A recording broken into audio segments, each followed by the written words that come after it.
Popovers are such a delight, and they're actually really easy to make at home, just as long as you follow a few simple rules. And no, you don't even need a special popover pan. Watch how good they turn out in a muffin tin. First rule, use low-fat, real dairy milk. Otherwise, they won't puff up as nicely, and popovers are all about the puff.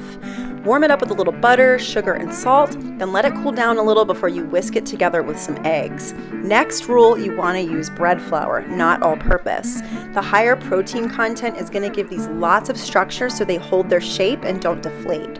Whisk that in until there's no lumps, but don't overmix or they're going to get tough.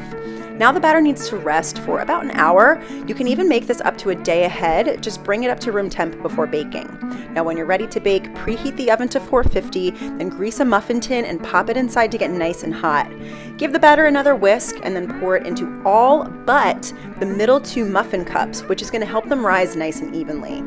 Bake these for about 20 minutes and then lower the temp to 300 degrees and then take a long skewer or stick and then poke a hole in the top of each popover to let the steam escape. Bake for another 10 to 15 minutes or until they're deep golden brown and puffed up, and then devour them while they're still warm. Yum.